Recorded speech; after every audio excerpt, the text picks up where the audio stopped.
Oui, donc merci beaucoup pour cette présentation.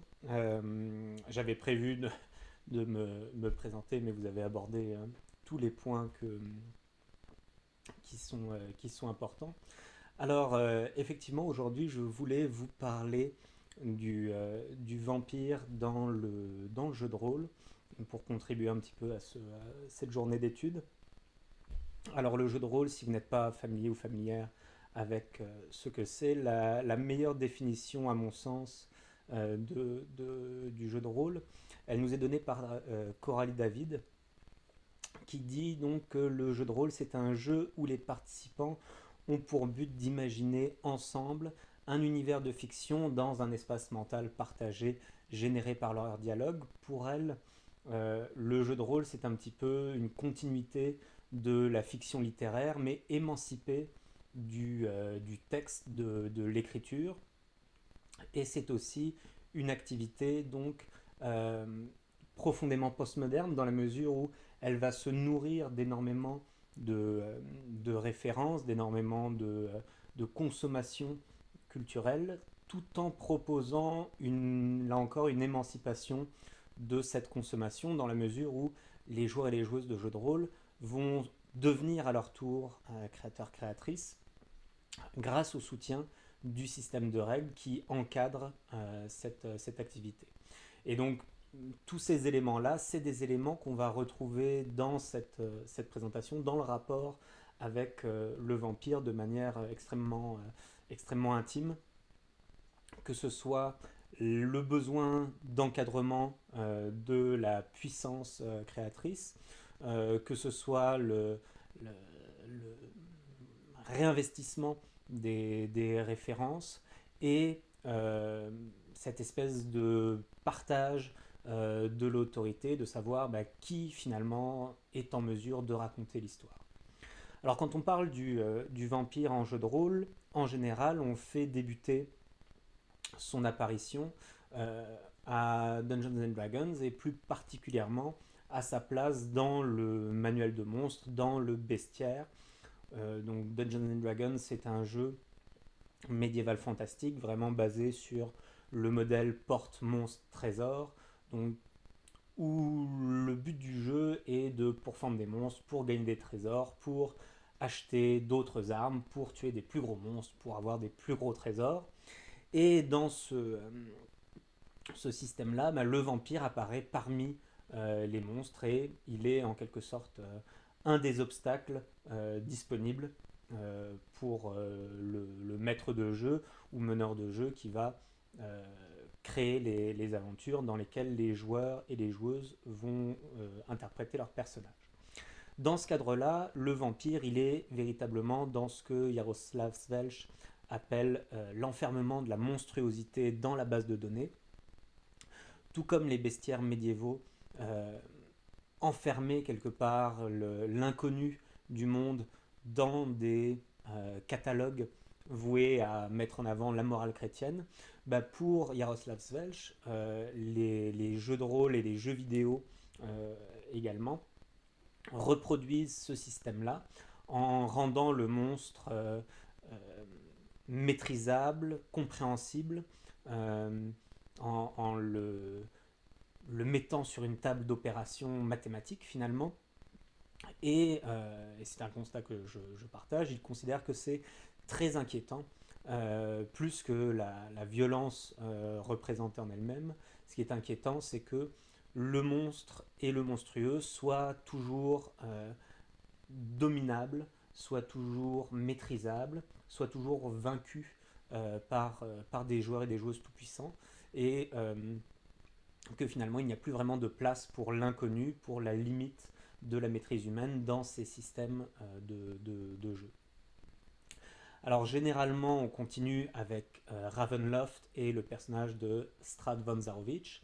Donc l'histoire veut que Tracy et Laura Ekman, qui sont les créateurs-créatrices de Ravenloft, une extension à Dungeons and Dragons, aient été déçus par la place accordée aux vampires et que rencontrer un vampire de manière aléatoire comme ça dans un donjon au milieu de gobelins et autres zombies, ça ne correspondait pas à la figure, et donc ils ont entrepris de créer un véritable vampire, de donner naissance à ce personnage de Strahd, euh, qui a pour particularité d'être un adversaire qui se joue comme un personnage jouable. C'est-à-dire que ce n'est plus simplement un paramètre du système de règles, ce n'est plus simplement un obstacle euh, déterminé et opposé aux joueurs et aux joueuses, c'est véritablement une sorte d'alter ego auquel ils vont se confronter. Et quelque part, il leur tend un miroir assombri. En cela, il va rejoindre la figure de Vlad Tepes et de Dracula, qui lui-même donc est un seigneur de guerre, un guerrier qui est passé de défenseur de l'Occident contre la menace turque à légende obscure, à l'empaleur. Donc on peut voir dans ce personnage de Strahd une première résistance face à la glorification guerrière qui est centrale dans Dungeons and Dragons, dans la mesure où Strahd, le vampire, c'est ce que peuvent devenir les aventuriers en quête de gloire, en quête de combat. Par la suite, donc, Vampire the Masquerade arrive début des années 90.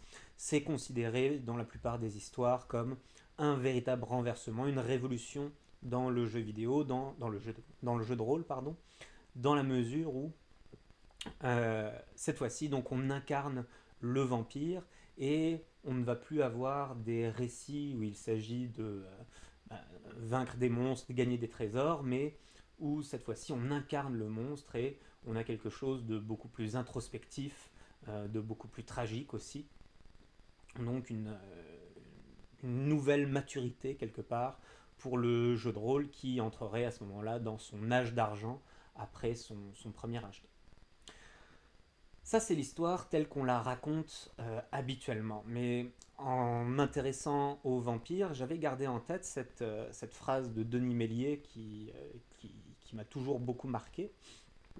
L'idée que dans le roman Dracula, le vampire est le seul personnage qui se déplace entre les récits finalement. Les protagonistes s'expriment, ils essayent d'enfermer le vampire dans leur récit, et lui, il est toujours dans les interstices, dans les ellipses, dans le non-temps du récit, là où le regard et la lumière du récit ne portent pas finalement. Et donc je me suis demandé si, quelque part, le vampire de jeu de rôle n'avait pas lui aussi des espèces de cachettes, un cheminement dissimulé dans son parcours. En réalité, le premier vampire n'est pas celui du livre de règles de Dungeons and Dragons. C'était un personnage jouable dans la phase de test du système de jeu pré-publication. C'est David Ewald qui nous rapporte ça, que un joueur donc voulait incarner un vampire et donc ils ont inventé une sorte de contrepoison, un contrepoint à ce personnage qui est devenu le clerc, donc un personnage emblématique de Dungeons and Dragons et de l'heroic fantasy en général. On a deux points importants ici. D'abord que le vampire était d'abord un personnage jouable, même s'il a été effacé du système de règles, et puis que ce personnage jouable visiblement posait problème, qu'il avait besoin d'être encadré, d'être contré par le système, et que finalement il a été évincé et remplacé par la figure du guerrier religieux incarné par le clerc. Alors le vampire comme personnage jouable, on le retrouve à plusieurs moments dans l'histoire du jeu de rôle. On le retrouve dans Monsters de Kenneth Saint-Andre, qui est une sorte de parodie de Dungeons and Dragons qui nous propose cette fois-ci d'incarner les monstres. Et il y en a toute une panoplie. Le vampire en fait partie. C'est un jeu qui a comme particularité d'être, à ma connaissance, le premier cas où le système de jeu récompense l'interprétation des personnages et non plus simplement le combat, l'exploration, enfin tout ce qui fait partie du porte-monstre trésor. Donc ici, on accorde des points d'expérience lorsque on interprète convenablement le monstre au-delà bah, de la prouesse guerrière ou du gain de trésors. On trouve un peu plus tard Creature Feature dans les années 80, donc, qui est un spin-off du jeu horrifique Chill, où ici on a les créatures classiques de la Hammer, la momie, le loup-garou et le vampire. Ici encore une particularité, on n'a plus de scénario à suivre, il n'y a plus de préparation du MJ qui va créer le monde dans lequel les personnages joueurs vont s'insérer. Là, au contraire, c'est les joueurs et joueuses, en créant leurs personnages, qui vont décider de leur biographie, leurs amours, leurs amis, leurs ennemis. Et c'est tout ce réseau social finalement qui va servir de base pour créer une trame narrative. Les personnages non jouables sont déjà créés à partir des personnages jouables. Et finalement, il n'y a pas d'intrigue qui est développée. Euh, c'est simplement de voir comment est-ce que les personnages vont évoluer, comment est-ce qu'ils vont gérer la rivalité avec un autre personnage, que va-t-il arriver avec leurs proches. Donc énormément d'éléments comme ça qui alimentent l'intrigue et qui font euh, du vampire et des monstres dans ce cadre-là une véritable force de proposition au sein de la narration qui devient beaucoup plus horizontale dans ce cadre-là.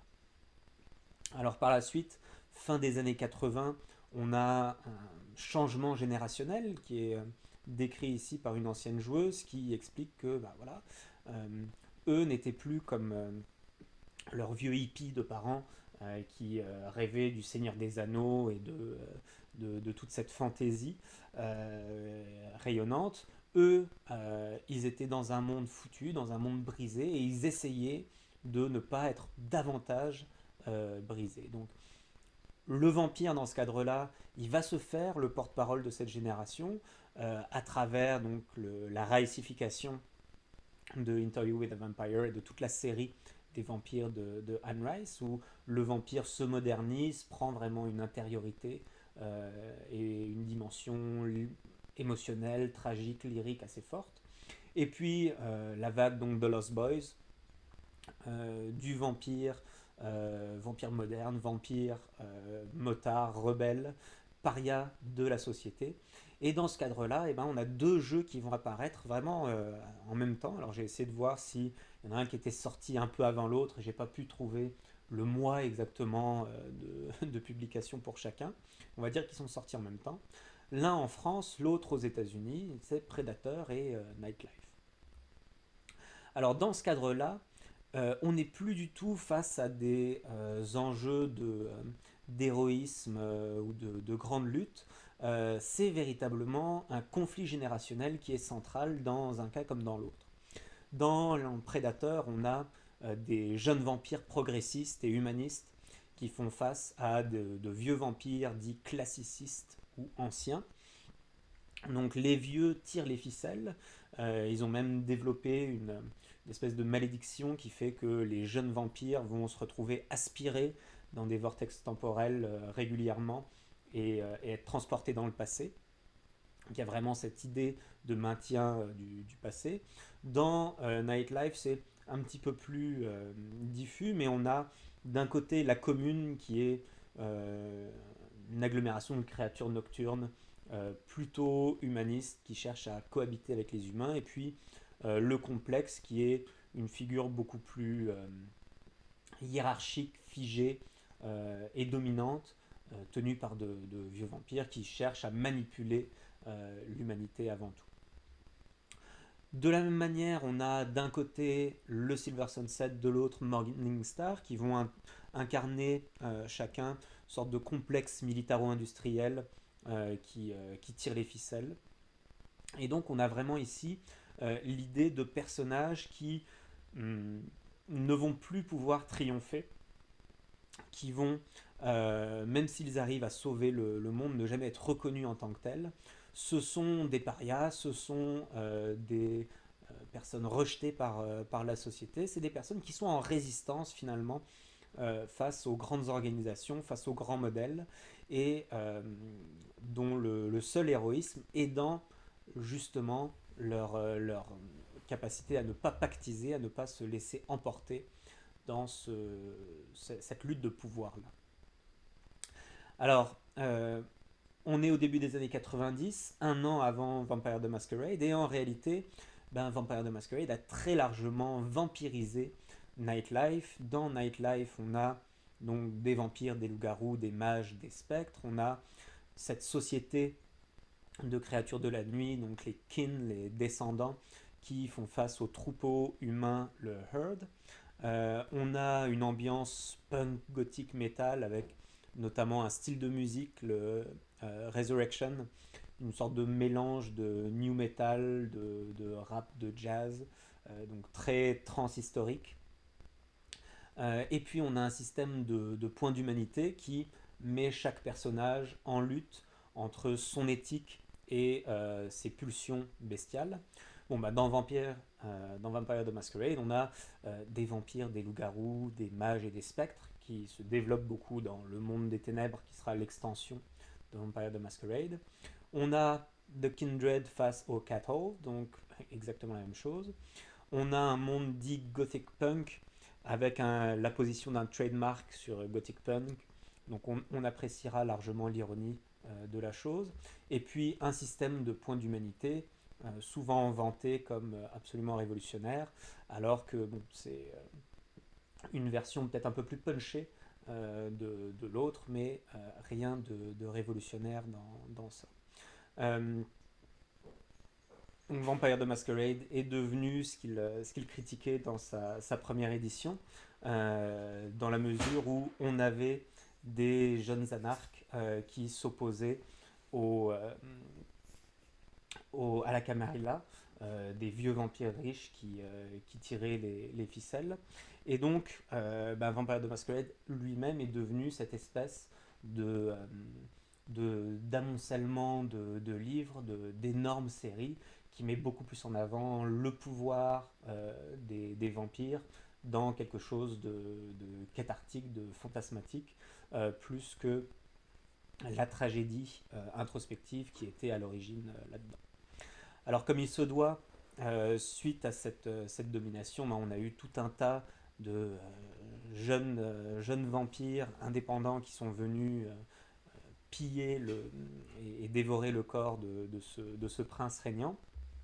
Donc Monster Hearts de Harry Adler notamment, dans lequel le vampire devient une espèce de figure des tourments de l'adolescence, parmi d'autres monstres. Donc on est vraiment dans la teen literature, dans la série télévisée. Et puis on a d'autres jeux, donc quatre autres cas que je vais aborder un peu plus en détail. Damné, la bête est éternelle, Svartalfheim, Vitaflust, Thousand Year Old Vampire et Hit the Reich, qui est vraiment un de mes préférés à l'heure actuelle. Vous comprendrez rapidement pourquoi. Donc, Damné, la bête est éternelle et Svartalfheim sont deux jeux qui vont interroger la puissance des vampires à leur manière. Damné, c'est un jeu qui propose non plus des scénarios, mais donc un canevas narratif qui va être alimenté par les relations des personnages jouables. Donc on retrouve vraiment un héritage de Creature Feature sur ce plan-là. Les personnages jouables eux-mêmes vont non plus être définis par leurs compétences, leur savoir-faire, leur puissance physique, intellectuelle, leurs caractéristiques. Non, c'est beaucoup plus leurs désirs qui vont les déterminer et les pactes, les accords qu'ils ont pu passer avec d'autres personnes et qui vont d'une part servir de garde-fou par rapport à leurs désirs et d'autre part les ancrer dans le monde. Euh, Par ailleurs, on a un système de résolution ici qui repose vraiment sur la surenchère, L'idée, c'est moins de savoir si l'action va réussir, mais plutôt qu'est-ce qu'on est prêt à faire pour qu'elle réussisse. Donc, le joueur va pouvoir miser encore et encore jusqu'à être sûr que l'action réussisse. Mais en faisant ça, il augmente aussi ses chances de perdre le contrôle et que plutôt que d'ouvrir la porte, il va défoncer la porte. Des cas comme ça euh, de violence excessive qui vont se dérouler parce que la pulsion va surmonter le, la raison. Svatarkval Vitaflost, c'est un jeu suédois. Alors, mon suédois étant plus que rudimentaire, je le connais avant tout à travers Toi qui, comme un coup de couteau, dans mon cœur plaintif est entré, c'est-à-dire la traduction adaptation de Simon Lee, qui est un des deux créateurs et créatrices de Damnée la bête est éternelle. C'est un jeu qui repose là encore sur une création en commun de l'univers, qui utilise une carte relationnelle pour baser son récit, mais il y a la particularité d'avoir le rôle du diable qui est particulièrement intéressant dans la mesure où ici on a les joueurs qui à tour de rôle vont incarner le diable et pour les uns les autres venir donc se placer derrière un autre joueur et lui murmurer des choses à l'oreille, donc lui conseiller des désirs, des pulsions, de violence, de possession, de choses comme ça.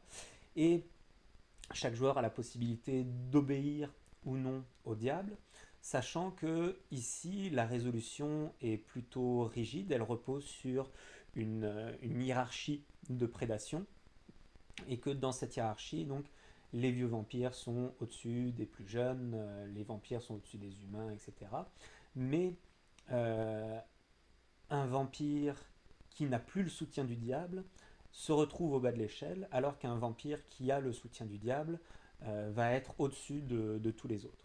Donc il y a vraiment ici un enjeu de tension entre le désir et la maîtrise, entre le fait de rester maître de ses actions au point de devenir impuissant face à l'opposition, versus incarner une force vraiment implacable, mais qui ne va pas pouvoir être dirigée clairement. Hit the Rake, c'est clairement l'un des jeux les plus importants, surtout en 2025. Pourquoi? Parce que l'idée ici, c'est donc d'incarner un commando de vampires en 1943 pour aller attaquer les nazis et boire le sang d'Adolf Hitler. Donc il faut vraiment imaginer un bombardier qui survole Paris, qui va larguer des cercueils en acier sur la ville. Les cercueils vont s'écraser, broyer leurs occupants. Un système de pistons va injecter du sang donné volontairement par des bonnes sœurs anglaises à l'intérieur du cercueil, reconstituer le vampire qui va faire sauter le couvercle du cercueil et donc répandre le chaos dans la machine de guerre nazie. On est vraiment dans un genre de Inglourious Basterds avec des canines. Et dans ce cadre où les vampires sont tous rebelles, queer, punk, en lutte contre le fascisme, on a un système qui véritablement encourage la participation active et créative des joueuses, dans la mesure où on nous précise bien que l'EMJ n'a pas autorité sur le monde et que si on veut qu'un élément soit présent dans la scène, ben, on n'a qu'à l'énoncer. Par ailleurs, une action a plus de chances de réussir si on donne davantage de détails. Donc plus on donne de détails sur l'action qu'on veut accomplir, plus on a de chances qu'elle réussisse, ce qui évidemment encourage largement la participation à la narration. Le dernier exemple que je voulais prendre, c'est Thousand Year Old Vampire, qui est un cas assez atypique et assez remarquable dans le jeu de rôle. Pourquoi? Parce que d'abord c'est un jeu solitaire qui prend la forme surtout d'une activité de journaling où on va tenir le journal intime de notre vampire. L'histoire, elle va se créer à partir de déclencheurs qui nous sont fournis par le livre.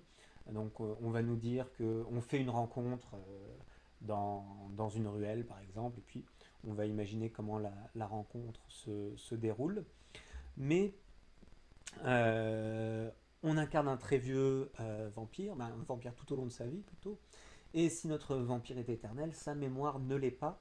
Et ben, il va falloir faire des choix dans ce qu'on choisit de conserver peut-être dans un carnet qu'on risque de perdre, mais surtout ce qu'on risque d'oublier.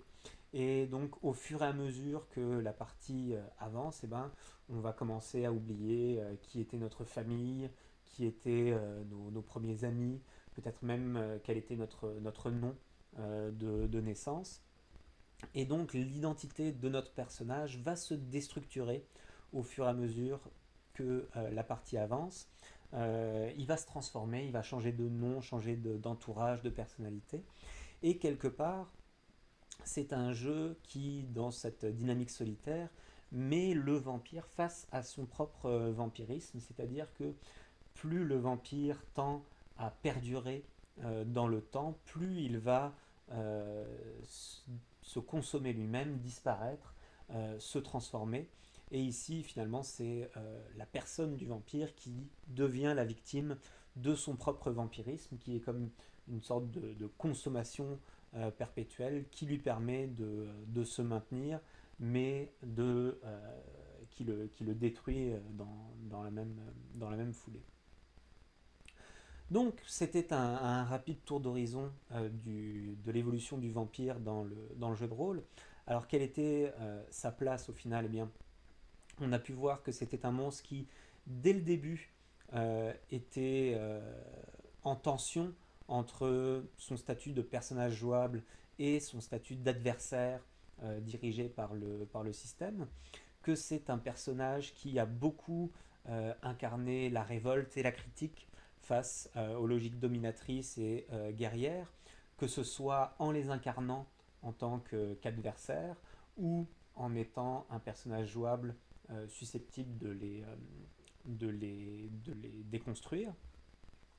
On a vu que c'est un monstre qui perpétuellement met en tension la pulsion, le fantasme de puissance d'un côté et puis la maîtrise, l'encadrement par des règles de l'autre. Et puis enfin que ça a été un des vecteurs, un des canaux importants dans le développement d'une narration riche et partagée dans le jeu de rôle et que en tant que personnage si puissant et si fantasmatique, bah, il a été un moyen pour les joueurs et les joueuses de se réapproprier une partie de l'autorité narrative et de pouvoir développer leur récit autour de ça. Donc ça clôt ma présentation. Je vous remercie beaucoup pour votre attention et je reste à votre disposition si vous avez des questions.